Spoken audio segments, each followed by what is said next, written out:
Church, New Zealand.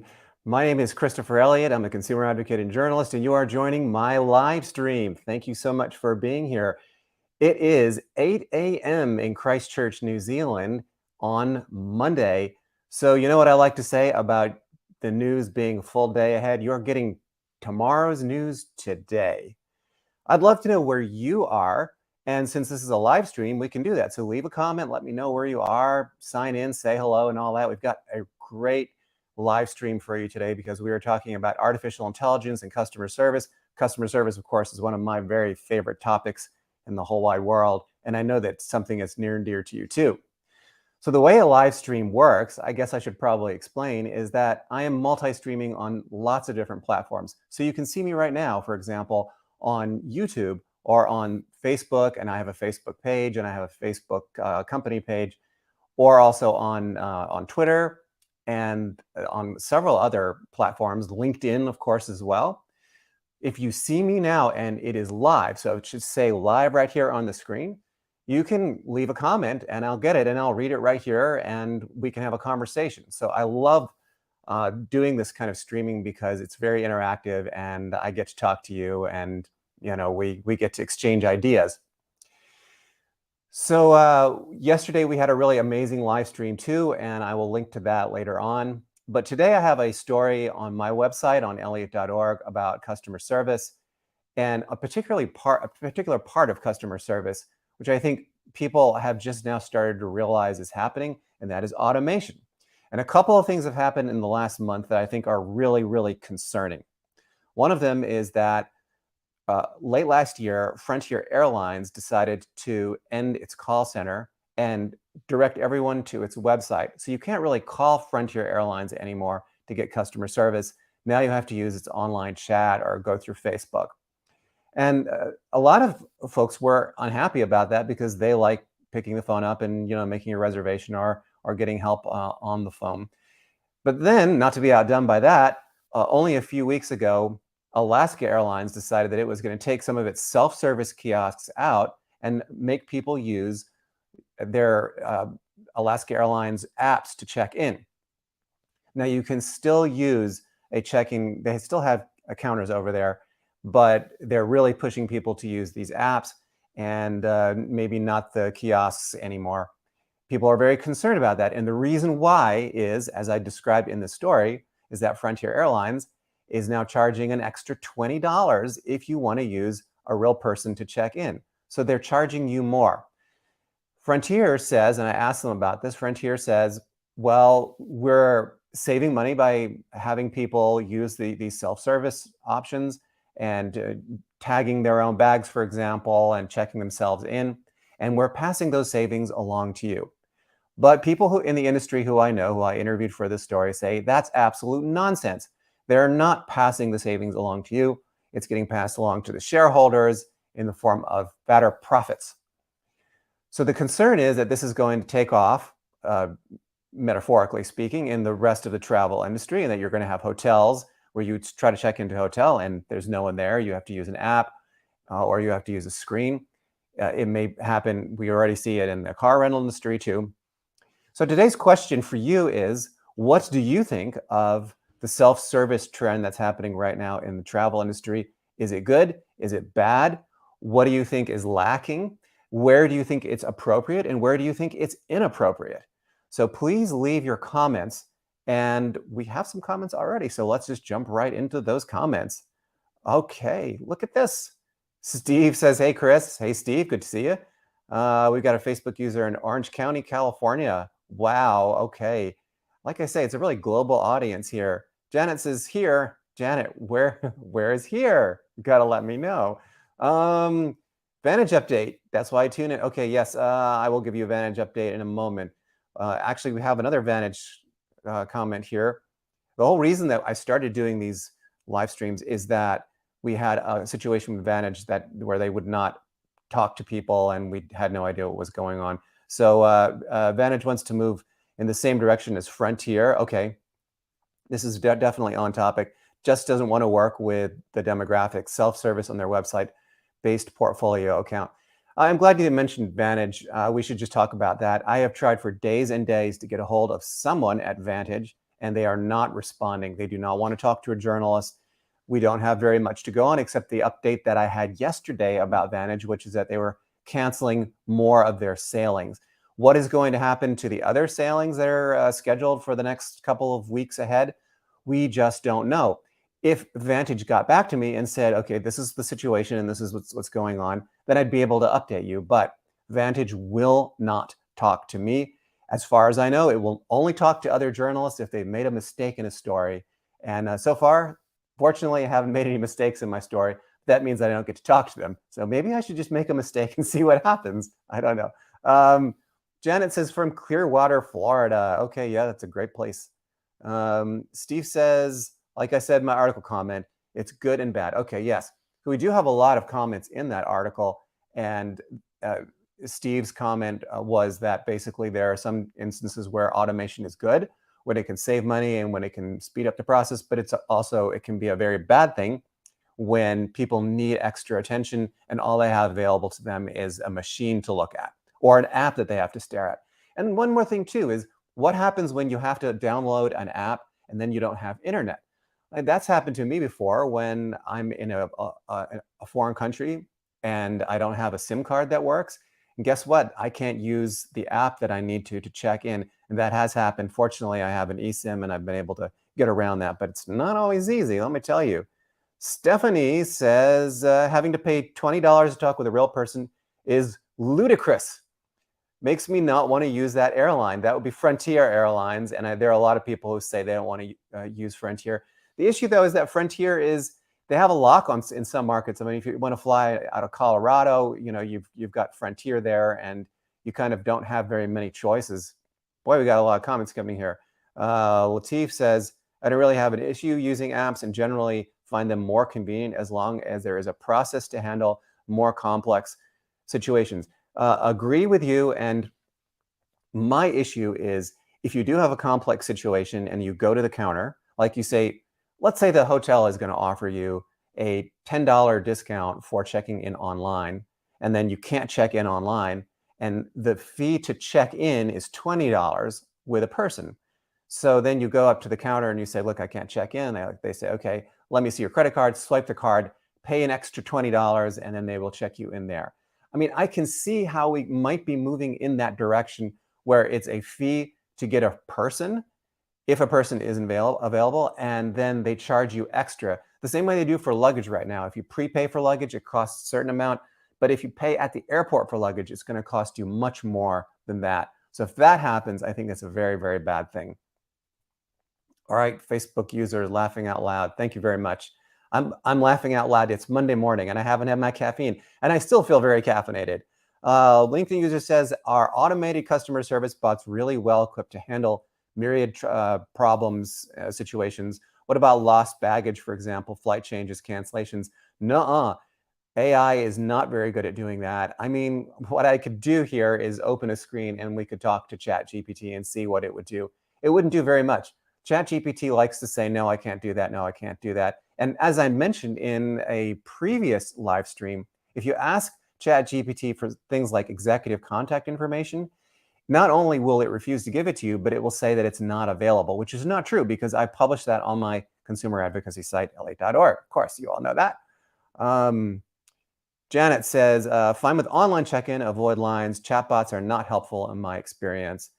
Yes, chatbots are ridiculously unhelpful in some cases. And I've been covering the whole chatbot situation for years now. I think I wrote my first chatbot story maybe in 2016 or 17. And I talked to people who had problems with chatbots. One of the chatbots that I experimented around with was one of those vacation planning chatbots. And I asked it to plan a vacation somewhere where it was nice and warm. And I believe that it sent me to Greenland because I had asked for like an unusual place or something exotic. And it said, oh, why don't you go to Greenland, which is not a warm destination. And also these chatbots are, they still have a ways to go. Steve says, like you said, as far as airlines and hotels, you're missing the human interaction. A human agent may feel, if they feel nice, can upgrade you.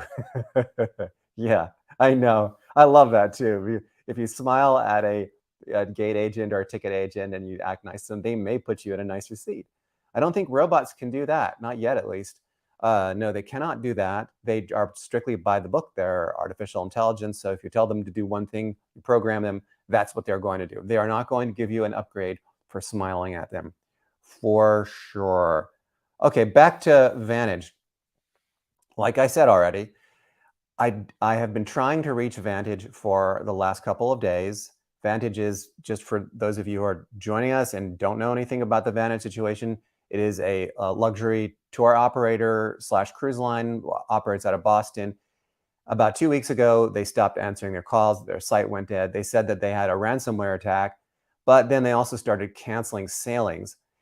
Meanwhile, in the background, we've have situations where people have been owed lots and lots of money going all the way back to the beginning of the pandemic, and Vantage hasn't been paying that. So there's been some speculation that maybe there's a bankruptcy happening or some financial difficulties.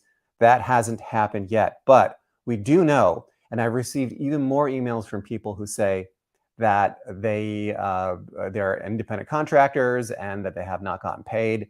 That is a huge problem, a red flag. If they're not paying their independent contractors, they may actually, be running out of money. And then we have these sailings that have been canceled, and that's a real issue too, because if you have a canceled sailing, they'll give you a couple of options. One of them is to reschedule, and the other one is to take a refund. And you really have, those are two terrible options. If you cancel, then you may never get a refund at all. But if you do the rescheduled sailing, you may have to pay even more money, which you don't want to do. But then there's no guarantee that that sailing will actually depart on time. And so I really, those are two very, very terrible options. If you have a cancellation, my advice would be talk to your travel agent or travel advisor and ask them what your options are. They may have something else. Or if you want to dispute the charge on your credit card, you might really consider doing that, because if they've canceled the sailing, they have not operated the sailing on time, and you can conceivably get your money back under the Fair Credit Billing Act. So those would be the two things that I would try. More Vantage. Okay, we believe Vantage may be waiting until the last minute to cancel another River Splendor trip on May 21 that starts in Basel, Switzerland. That is possible. We don't know what's going to happen here. I don't think that they're on very strong financial footing right now. So if they do cancel, please let me know. Latif says, maybe, now jumping back to, we're just all over the place here. I love it. Maybe the bot can be programmed to randomly provide upgrades or base it on your behavior across previous bookings. I've been a good boy. Please upgrade me. Might be more democratic than one person who might upgrade if they like the look of you. I'm looking at your picture there, Latif. You don't look like a bad-looking guy. You might be able to charm your way into an upgrade too. You never know. But yes, absolutely. There is no randomness. When you're dealing with an AI and you're getting an upgrade. So Latif, remember to smile, and you might get an upgrade, but from a human agent. Don't try that with a bot. I would love to get some more of your feedback on automation, because I don't think that we've had the last word here. Yeah, we've got okay, everyone wants to talk about Vantage. All right, fine, let's talk some more about Vantage. Regarding the 521 Vantage sailing, says Facebook user, this starts in Basel. The ship is currently near AMS, Amsterdam. I don't believe that Vantage would ever pay to reposition the ship from Amsterdam to Basel. It takes 3 to 4 days. They would not send an empty ship. Oh, okay.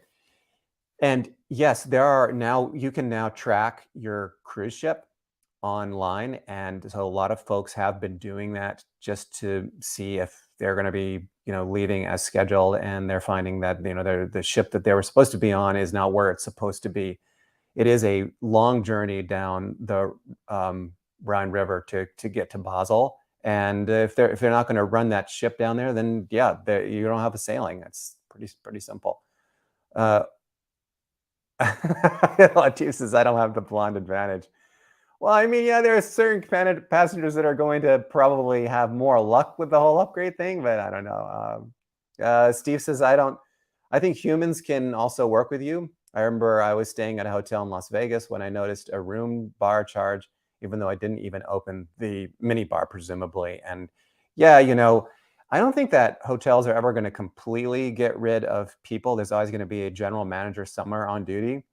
But this idea, I stayed in a hotel in London about a year ago where they did have the online check-in. They had a row and row of kiosks, and there was someone there who could help you check in. But I remember I was swiping my credit card and it wasn't taking my reservation. There were some notations in the reservation, and when a person came over to help me, then it was absolutely fine.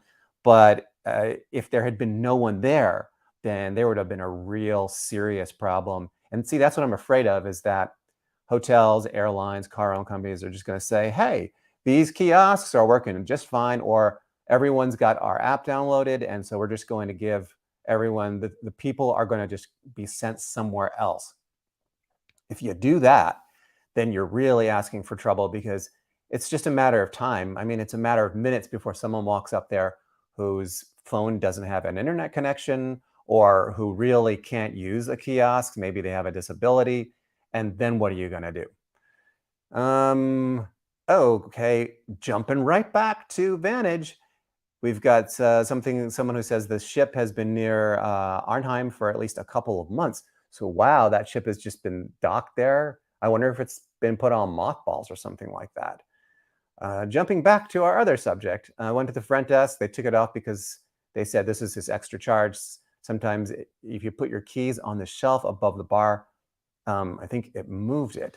Oh, I did not know that. So it's a magnetic lock, I guess. And when the magnet kind of comes undone, then it thinks someone has reached into the minibar to take something out. And you would definitely need a person to verify that, or to at least say, oh yeah, we've got problems.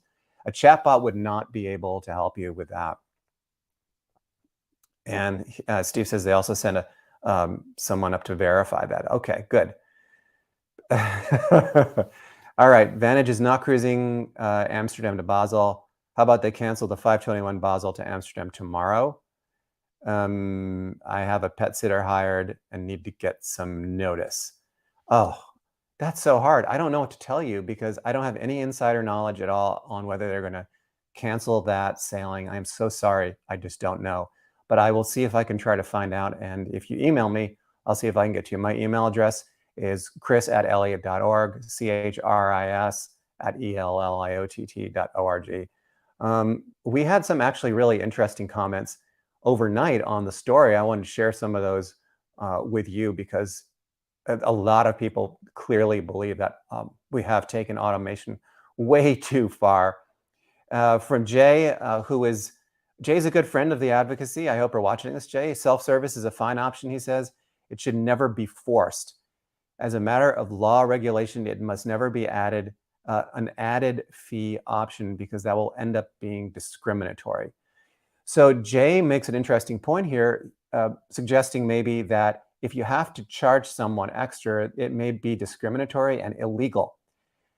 And I wonder if anyone has tried to challenge the Frontier $20 charge to speak with a ticket agent in court and said, look, I have a disability. I need to talk to a person. I shouldn't have to charge an extra $20. Now, I'm sure that Frontier has probably thought about this and has said, if you have a disability, we'll waive it. But honestly, I think that this might be, Jay, you might be right. This might be illegal. Okay. Another, Beverly says the travel industry has taken everything too far. And for many of older passengers, it's way, way too far.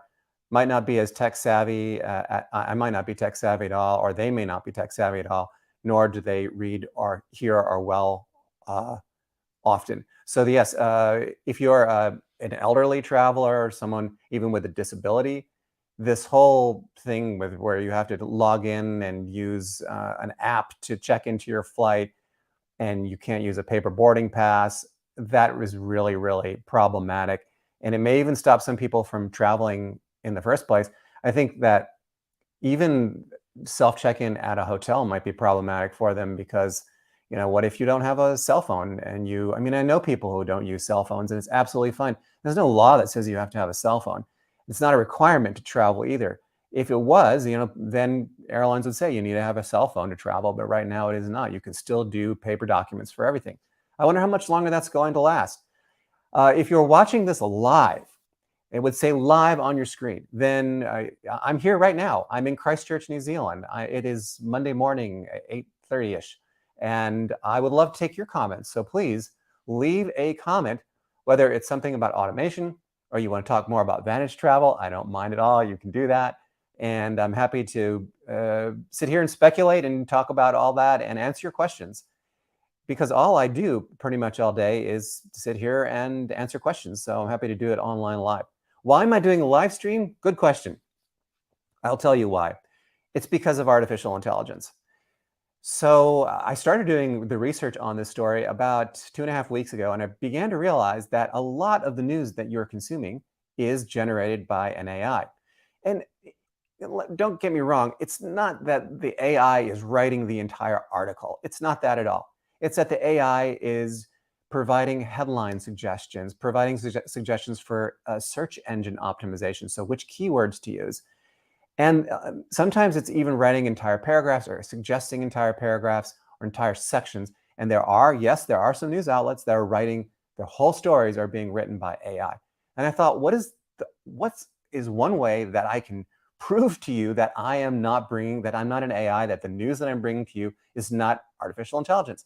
And one of the ways is doing a live stream broadcast, multi-streaming it on several platforms, so you can see it's me. There is no way that a live stream could ever that artificial intelligence could ever duplicate a live stream.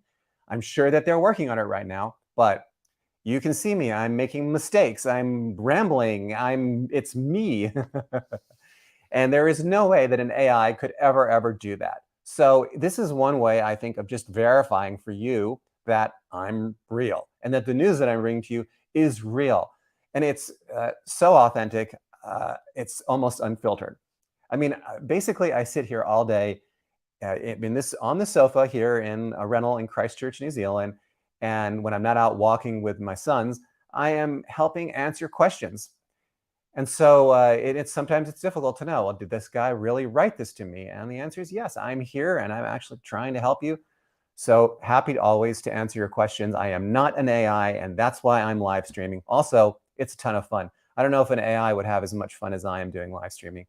Let's jump around back to some comments, because we have lots more comments. Look at this. Okay, Steve is back saying my dad is the same way. He prefers to have paper boarding passes, like people have said. If something goes wrong with your phone, you have a backup. Yeah, paper maps are another one. Like, if you don't have a paper map and your phone goes out, how are you going to get from point A to point B? I guess you have to roll down the window and ask for directions. Wow, I used to do that like in the 1970s. Facebook user says, by the way, the reason it says Facebook user is that you need to actually authorize your name to be used on if you're on one of the Facebook pages that I'm streaming on. It's not that we're giving you anonymity intentionally. Some people are sending the Vantage story to Dateline. Oh boy. Okay. Well, I hope Dateline does a really good story on this, because, Vantage will not talk to me. And I have written lots and lots of stories. I hope that Dateline calls me, because I'd be happy to share what I know with Dateline. So if you do know a reporter over at Dateline and they're working on a story, please share my email address, and I'm more than happy to share my notes. That is, I'm not very competitive when it comes to consumer advocacy, because the more advocates that are out there, the better off we are, honestly. Carl, welcome, Carl. Good to see you. We have appreciated your efforts to inform us for years and really enjoy your columns. Kind of fun for us to watch the live stream. Kind of fun for me to see you, Carl. The live streaming is really, really fun, and I love answering questions. So good to see you. I hope that you join us. I'm doing this every day around 4, so drop in tomorrow if you have questions. Okay, William says, I'm a hotel general manager. Oh boy, I don't hope I haven't offended you, William. I believe true hospitality is in giving guests the experience they want, rather than the experience I think they should have. I believe there is room for both human and AI in hotels. Guests who go right to their rooms can use mobile check-in, and people who want to talk story at the front desk can do so without holding up people who are in a hurry. Okay, you're absolutely correct, because there's really 2 distinct types of travelers. There's business travelers, and they don't want directions or restaurant recommendations. They just want to get to their room. And those people already have the apps downloaded and you've taken care of them. And in a lot of cases, they don't even have to stop in the lobby. They can keep walking. They go up to their room and their phone is their room key. I think that's really cool. And that's automation that really works. But if it's someone who is on vacation and they're not a frequent traveler, they need to have their hand held. And if you replace all of your agents at the front with kiosks and give everyone the night off, those people are going to show up. And I know that you don't do this, William. I know because we've talked before, but there are probably other hotel general managers who are looking at this and going, wow, think of all the money that I could save by installing these kiosks and maybe having a manager on duty somewhere in the back that can be called if something happens, or maybe not even having a manager on duty and it's just all self-service. And I think that that's unfortunately where we might be headed with self-service. That would be a very bad thing. Love your comments. Keep them coming. I've got a few more here that I wanted to share with you. So yeah, this is Beverly. And then this is comments from the article that appeared on Elliott.org. Self-service is a great option, says Lynn. Note that I stated option. Real-life human beings are essential in what's still called service industry. Lynn, I don't think you're going to find anyone who disagrees with you on that for sure. And then Annie, hey Annie, I hope you're watching. Operator, attendant. Okay. The point that she's making is that when you're on the line with a chatbot, or if you're on the phone tree and you're trying to actually get through to a real person, sometimes they don't allow you to get through to the person and you have to keep saying the same word over and over again. I don't know if they're intentionally programmed that way, but I think that could definitely use some work. Annie, love your comment. That's great. Charlotte says, any lodging company which relies on AI can no longer claim to be in the hospitality business. Hospitality requires human interaction. That's what we've been saying so far, is that unless you want to have one of those, I don't know, one of those hotels where it's like just a bed and, one of those Japanese hotels where it's just one of those cubicles that you just sleep in. I don't know. That would be my example of self-service that, you don't really require a person for that at all.